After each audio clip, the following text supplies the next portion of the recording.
à tous, merci d'être avec nous. On suit avec intérêt ces marchés qui sont sous pression. Pour les comprendre, qui de mieux qu'Éric Galliègue, président de Valcan Expertise. Éric, bonjour. Bonjour Fabienne. Merci d'être avec nous. Alors d'abord, on commence par un petit bilan de la semaine. Ça s'accélère en fin de semaine, mais revenons sur ce bilan global, si vous le voulez bien.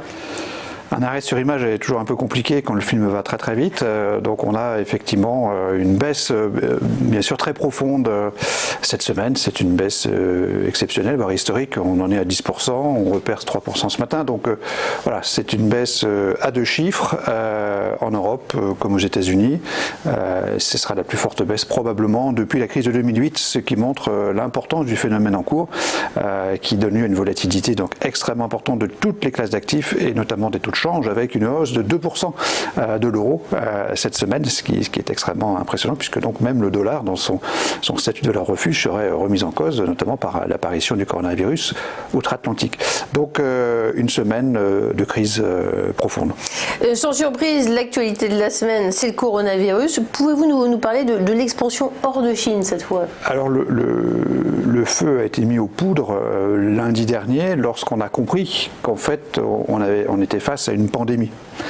Alors, on a tous nos sources d'informations sur le sujet, on regarde cela dans l'actualité générale bien sûr, on se rend compte qu'il y a probablement des porteurs sains, comme on dit, donc des personnes qui véhiculent le virus sans en être réellement atteints en quelque sorte, sans développer la maladie, sans en avoir les symptômes.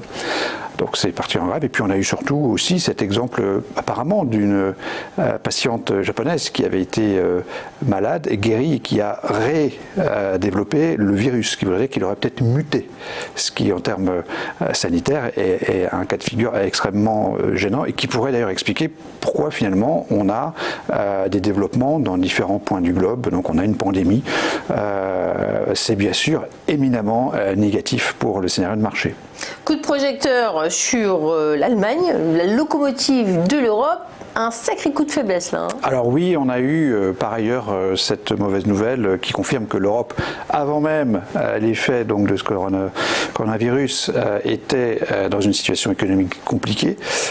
Donc une variation du PIB du dernier trimestre 2019 quasiment nulle, comme en France, comme en Italie. Donc c'est vrai que dans le meilleur des cas, le premier trimestre 2020 va être de toute façon très très compliqué en termes économiques. Donc on peut dire d'ores et déjà que l'économie européenne est en récession quasiment, ou c'est une quasi-réalité à l'heure où on parle. Reparlons, si vous voulez bien, du feuilleton du Brexit. On dirait qu'une nouvelle séquence houleuse est en vue. Alors c'est aussi malheureusement sur le front politique cette fois-ci un élément négatif, une actualité négative de cette semaine, dont on a relativement peu parlé, parce que bon, c'est vrai que le Brexit, on a un petit peu assez. Il se trouve que les vraies négociations de sortie cette fois-ci vont commencer, et que les premiers signaux envoyés par la perfide Albion sont très négatifs, puisque donc la feuille de route a été publiée à Londres cette semaine, avec donc une posture extrêmement agressive en quelque sorte des Britanniques, qui ne veulent pas entendre de règles en termes environnementaux, en termes de droit du travail européennes qui leur seraient appliquées, alors qu'ils s'arc-boutent sur la pêche, sur en fait la souveraineté qu'ils souhaitent reconquérir de leur territoire de pêche. Donc ça va être très très compliqué, et on évoque même une rupture de négociation ou une fin de négociation dès le mois de juin. Donc c'est-à-dire que de ce point de vue-là, malheureusement, c'est un autre front. On parle plus de risque et non de réalité, mais c'est un risque qui demeure malheureusement important et négatif. Coup de semonce des agences de notation, qui a été impacté au juste? Alors, on a eu aussi cette semaine quelques dégradations donc de notation dans le registre triple B, triple B-, donc pas loin des dettes spéculatives. On a vu ça chez Renault, qui a été dégradé la semaine dernière. On a vu ça chez Kraft Heinz, qui est une grande société américaine. Donc plusieurs dégradations qui nous rappellent qu'en fait beaucoup d'entreprises américaines se sont endettées, sont donc notées triple B- ou triple B, ce qui est donc la limite entre ces deux catégories d'investissement. Cela nous montre évidemment que les entreprises américaines, comme toutes les entreprises du monde, ont augmenté leurs risques financiers pour bénéficier de taux d'intérêt bas.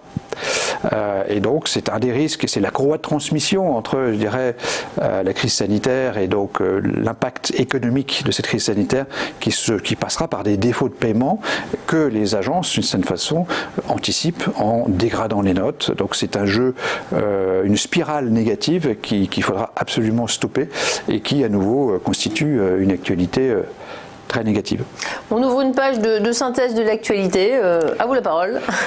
Synthèse d'actualité, 3 points économiques bien négatifs, 2 points économiques bien négatifs, donc l'économie allemande à l'arrêt et bien sûr l'impact du coronavirus all over the world finalement, donc cette pandémie qu'il faut désormais traiter.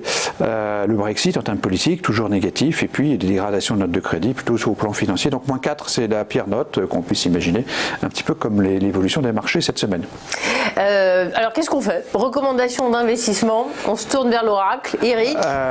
On est donc dans une situation particulièrement exceptionnelle, puisque donc à nouveau en 5 jours, et a fortiori avec l'évolution des marchés ce matin, on passe d'une situation où il y a quasiment une semaine, on proposait quasiment de sous-pondérer les actions au-delà de 6100 points, dans notre règle que l'on applique le plus objectivement possible, à une situation où on est presque quasiment déjà dans une surexposition maximale aux actions. Puisqu'on a traversé en une seule semaine toute la zone de confort, en quelque sorte, que l'on situait entre 5006 et 6100 points sur le CAC 40. Donc aujourd'hui, eh bien oui, classiquement, et c'est un peu notre, je dirais, quotidien pour les analystes financiers, nous sommes contrariants. Lorsque les marchés sont hauts, on propose de vendre et personne n'est d'accord. Lorsqu'ils commencent à chuter très fortement, ce qui est le cas, on commence à regarder les actions et dire mais finalement, il faudrait faire un petit peu de place dans les patrimoines pour réallouer de l'argent aux actions, parce que c'est bien ce qu'il va falloir faire aujourd'hui, parce que quelle que soit la difficulté sanitaire ou cette pandémie, on trouvera une solution. Les contre-mesures monétaires vont se mettre en œuvre. Personnellement, je suis convaincu qu'il y aura là-dedans probablement beaucoup d'imagination et d'innovation de la part des banques centrales comme ils l'ont fait en 2008, avec des quantitative easing qui seront beaucoup plus à destination des entreprises, voire des particuliers, très vite. Et c'est ce qu'on attend aujourd'hui pour calmer le jeu.